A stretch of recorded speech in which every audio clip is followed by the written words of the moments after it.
Gigginstown. Yes. So, how many do you have? Are you looking forward to it? Do you reckon your heifers will outbid your bull again?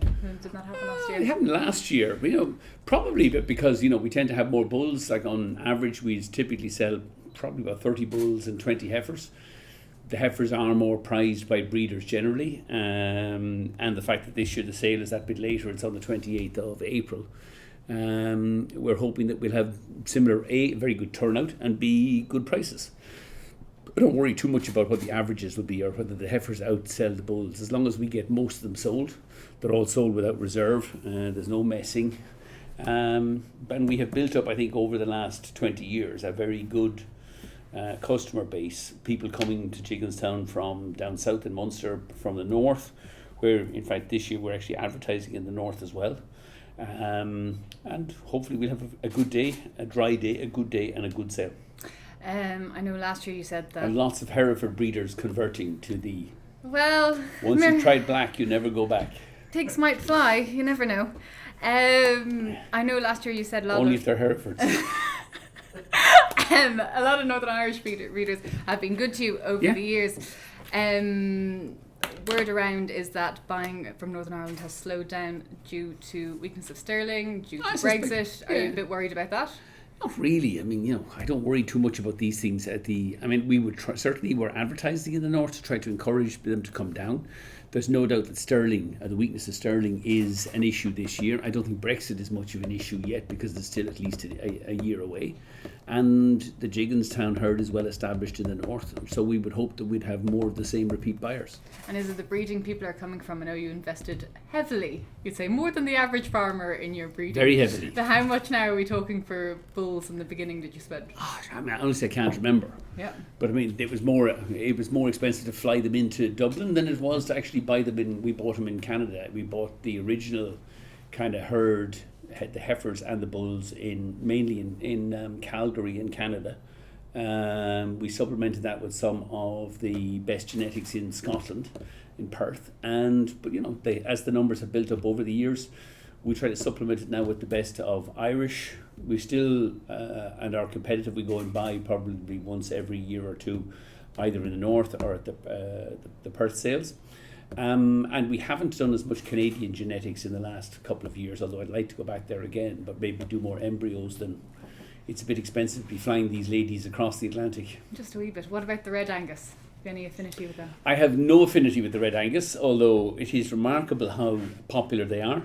Actually, we have given the size of the herd is now about 500 head, which is about 200 pedigrees, about 300 commercials. We run a commercial herd with the pedigree herd. We're the pedigree, given the numbers, we produce about 3 or 4 redheads every year, and they are by far and away the most popular animals on sale. Some people just have a passion for redheads. No, I would sell them. I would nearly shoot the reds that are in the herd, except they sell so well, we just keep breeding them. Averages for animals like Charolais now would be, I think it was 13,000 someone got for a Charolais bull last weekend. You said, you have 250 Angus cattle, your averages might be up if you went into Charolais. You're not tempted. I've never been interested in Charolais or the big plough pullers. Never been my kind of thing. A, I think they take too much management. B, they're not particularly easy breeding. The Angus are a much more native breed, easy breeding. They're gentler on the land. I think they look far more pretty than big plough pullers like Charolais or Blondes or anything else. But lots of people went into like Charolais. They're welcome to them. I wouldn't want to eat one myself. Did you grow up I'd far prefer to eat an Angus. Dairy farm, was it? I grew up Cork? No, my grandparents were dairy farmers in Cork, just outside Kanturk, a place called Castlemagner. They gradually, though, all moved into bloodstock, or out of dairy and into bloodstock. And my dad was always, if anything, was the original kind of suckler farmer. Like when we were growing up on 60, 80, 100 acres. And he always had dry cows. He made the mistake of everybody else in those days, though. He'd buy them in March, April, graze the land and sell them in September, October when everybody was selling them. So he'd buy high and sell low. The advantage I have with the infrastructure we have in Gigginstown now is that, we breed our own. We still buy in some numbers during the summer, but I have enough scale and size that we breed our own so that we're selling every year. I guess growing up, did you want to be a farmer or did you want to be a businessman? What came first? Did you always have in the back of your head you wanted to farm? No, I mean, growing up, like everybody else, I wanted to be a footballer. Unfortunately, I wasn't good enough.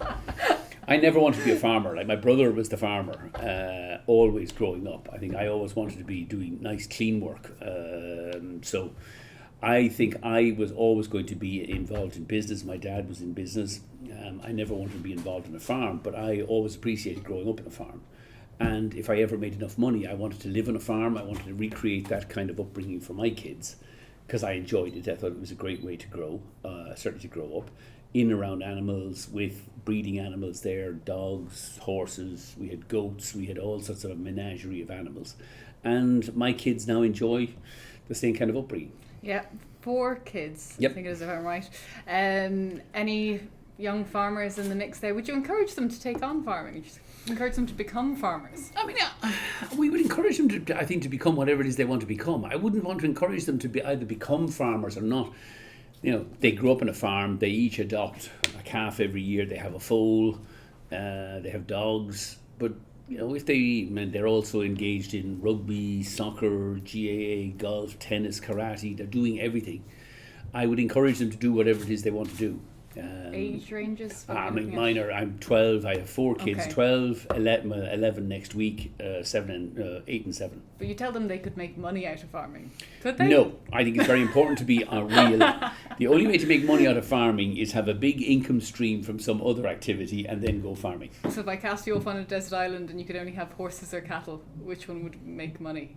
Which one would make money? Yeah, which one would... Horses would make money. Which one would I prefer to have? I'd prefer to have the cattle. Okay. I love the cattle. So perhaps some budding farmers. What about veganism and vegetarianism? How is that going down at home? It's Is a there fad. It's a fad and it's a nonsense. Is it going to threaten farming in any way? No. Don't I mean, think you so? look at the explosion of the world population. We're going to need to be able to produce more and more food. Meat is certainly one of the greatest sources of protein. There is no way that the world is going to live or turn to either a vegan diet or to a vegetarian diet, but there are fads that are with us at all times. Everybody should be entitled to make their own life choices. But my children's, thankfully, their favourite food is fillet steak or a fillet of beef on a Sunday. Hereford steak? No, it's Angus. We don't eat Herefords. We use them for shoe leather. We like quality meat. And they love, and I think to each their own. You know, the success of McDonald's across the world confirms what we've always known. That is, you know, people fundamentally like and enjoy meat. Yourself and your farm manager, Joe Manley, have said that you're hoping to court a bit more dairy trade from dairy farmers buying bulls. Are you worried now? Milk prices have gone down. A lot of dairy farmers have these big loans. Is the money going to be there to buy nice, shiny Black Angus bulls? Generally speaking, yes, because I mean, what dairy farmers want is, you know, easy calving bulls. Yeah, the obvious. There's 2 reasons for, you know, buying Angus. Certainly, the Angus bulls is 1, they're easy calving on the dairy herd, and 2, you then have a crop coming along that you can sell into the certified Angus beef program, where there's a premium for the Angus meat as well. It's a logical development, I think, and that's what dairy farmers want. They want simple, easy calving, easy calving bulls for their herds, and something where there's a premium price for the beef at the end of the day. Is the premium big enough? I mean, no, we all think the premium should be bigger.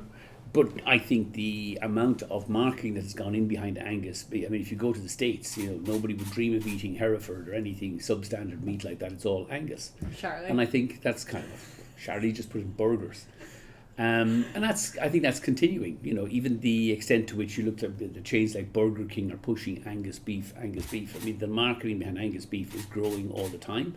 And I think consumers, particularly in supermarkets, are beginning to appreciate, you know, the certified Angus beef. Last year you said that you didn't think England would go ahead with Brexit, or the UK I would did. go ahead with Brexit. Have they gone in too deep now to backpedal out of it? I don't think so. I mean, you look at the way it is proceeding at the moment. I think it's beginning to dawn on everybody that it was a dumb decision. And even the way the British government have handled the Brexit negotiations. I mean, it seems clear that Brexit will now go ahead in March 2019, but it will have no effect because Britain is actually, the transition agreement is going to continue for at least 18 months. I think it'll continue for 4 or 5 years. So they will be able to say, yes, we've technically left the European Union, but nothing has changed because we're still paying into it. We're still observing all the rules and regulations, and there's still an open border between the Republic and the North. And I think that is one of the key issues arising out of Brexit. I think in time they'll change their minds. I think they'll realise that the UK's best interest, certainly their economic interest, comes as being a member of the largest free trade area in the world, and not being some remote and isolated island on the edge, on the periphery of Europe. Makes sense. I started by asking you to sign a Save Our Sucklers campaign. For the second time. For the second time. I've already signed it I hope online. you put your middle name in there just to make it a bit different. I did. The O is in there. Yeah, good. So, obviously, Common Agricultural Policy, subsidies for farmers is all coming up. The European Commission are saying that there's going to be cuts of 5 to 10%. I mean, where do you stand on that whole subsidy issue? Ultimately, look, I think the subsidy issue is difficult because you have so many small farmers who are dependent on the income that comes from subsidies. But ultimately, I'm not a believer in subsidies. I think ultimately they will disappear. And is this agriculture, because you're a bigger farmer that would perhaps... I mean, you don't depend on the subsidy the way a lot of farmers would. And that's true, which is why I'm sensitive about being critical of the subsidies. But ultimately, the future of Irish farming is going to be in, as it is in most other unsubsidised, it's going to be in larger farms with bigger producers who are able to operate at greater scale and produce, whether it's meat, milk, whatever else it is, at a lower unit cost. You're talking about New Zealand or somewhere like that? Well, that's ultimately, I think, the way we're going to go. Like, it's very difficult to justify the subsidisation of, higher food prices within the European Union. I'm not sure that would be, while it's happening, fine, as one of the biggest taxpayers in Ireland, I see no reason not to let it continue. But ultimately, you have to accept that it's doomed. I think ultimately people and the population of Europe will want cheaper food, and they will be forced to compete with lower food imports from places like New Zealand and others. You think we'll accept food imports from Brazil, say beef from Brazil with the whole Mercosur? Ultimately, agreement? I think no. I think no, but we will eventually get food imports from Brazil and elsewhere where they will come to a common regulatory standard. I think that's inevitable. It's coming. But, we have a major opportunity in Ireland, and I think if you look at the way agriculture has changed in the last 20, 25 years, and it's not that everybody should be a big farmer.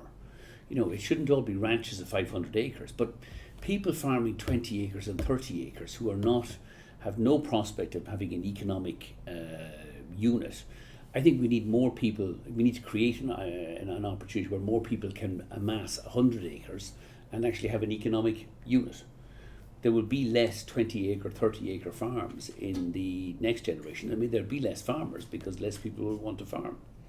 The units will have to get bigger and the cost of production will have to get lower. So what's your advice for the over 100,000 farmers out there? What are they meant to do? A lot of them already have off-farm employment and things like that. I think they're ultimately, look, over the next 20 years, I think the inevitable trend will be towards larger farms. The economically viable unit will become 100, 200 acres. That's difficult given the price of land at the moment. But, you look at the way the dairy farms have, since they withdrew, since the milk subsidies were taken away, they have graduated towards bigger producers and more economic bigger producers. Ultimately, we are food producers, and we will have to be able to produce food at lower cost into the future. You still have to get paid for the food that you make. Even you said the premium wasn't high enough for the I always say the premium isn't high enough. We always want to be paid more. Yeah. But the reality is, I think, the successful farmers of the future will be those young kids now coming out of college, both male and female, who are much more technologically literate, are much more adept at, reducing cost of production, being much more efficient and scientific about grassland management, crop husbandry and animal welfare. Boys and girls, yep. Can they do equal amount of farm work? Of course. Can they equally be farmers? Because only about 12% of the farming population are women. But you look at the way, farming is now more mechanised than ever before. Really, physical strength has very little to do with it. It's the successful farmers are now the bright, intelligent ones who apply their minds to how do I improve my farm? How do I improve my production? And women will be just as, if not more, successful than men at that. Academically, they are generally stronger and better than men. And I think increasingly too, more and more girls are being given, it's no longer the farms in this country no longer go to the eldest son. It's now being, I think more and more farms are being inherited by the people who show an interest in farming. I saw a programme, the Ear to the Ground, there a week or two ago, where they were focusing on girls who had taken over farms, dairy farms. With the mechanisation now of feed and farms, physical strength has very little to do with it anymore. If you had horses going to a race, I'd ask you for tips. Yes. You've got heifers and bulls going into the ring. Should I watch out for any breeding? If I do come and decide to What do grace you mean, your if you do come? If I do, well, I don't know. Are You need to come. Are you charging for And parking educate or not? yourself. No, free parking. Free parking, that's good to Free hear. bouncy castles, free burgers, free cups of coffee. Excellent, okay, well, I'll consider it then. Maybe. Even free seating. We Okay. put in seating at great expense. Tiered seating, which is free. No allocated seating. Okay. Says you should come. You need to raise your sights above Well, my sights the are fairly high the already. humdrum Hereford. Humdrum Hereford. But should I be looking out for any breeding? Are you happy with the stock this year? Happy? I Do mean, you think it's improving every year? I have a terrific team on the farm, led by Joe Manny. We have all of the bulls, the bulls and heifers this year will be the first catalogue where they're all 5 stars. And we have focused quite heavily on the new star grading system, and then all of the stock we have for sale is 5-star. Do you believe in the star grading system? I know you say you've culled based on confirmation before, but do you cull based on stars now? No, I mean we don't. We cull based generally on, Joe goes through the farm every year. We cull based on quality, but we cull from the pedigree herd into the commercial herd, and then the commercial herd we cull into the factories. But you're happy with the star system? I mean, I'm happy with the star system. I think it gives us certainly what I would call the quality producer gives us something to aim for, and it gives something that buyers can readily understand. What I dislike is the amount of times the system changes. 5 years ago we didn't have the star system. Now we have the star system. That's fine as long as we stay with the star system for another 5 or 10 years. But I don't want to change to something else in 2 years' time. Do you get annoyed when you see the evaluations going up and down? That's the challenge with it. It becomes difficult when you see. I mean, particularly for bulls, sires, stars going up and down. It becomes a bit more. Well, how real is this? It's somebody's evaluation. But look, if that's what customers want, if that's what dairy farmers want to see, or if buying Angus bulls and heifers, we want to see 5 stars, we'll give them 5 stars. If in 3 or 4 years' time they want red Angus, we will have more red Angus. And if they want Herefords, they can go to Limerick and buy them off me. Buy them off you. Hopefully with the same averages that you get. Well, there you go. I doubt it. There's just not that kind of quality. I think I could. Yeah, no, that was good. Okay, thank you very much. So thank you. Questions? Sale starts at 12 o'clock. Clearly. Let's hear. So how many have you got? What date sale starts? It's Saturday the 28th of April, so well after the Easter. We have probably about 30 bulls, 20 heifers, all rated 5 stars. In addition, for those who are not buyers, we will have face painting, bouncy castles, entertainment for the children. Normally we put on a kind of a show of the kind of champion horses, but at the moment, unfortunately, the sale will coincide with Punchestown this year. So they'll hopefully all be running in Punchestown. But we'll still have War of Attrition, Don Cossack and all others on parade. Joe and the team will be shampooing and washing from an early morning, and I hope everybody has a great day. Excellent. Thank you very much. Thank you very much.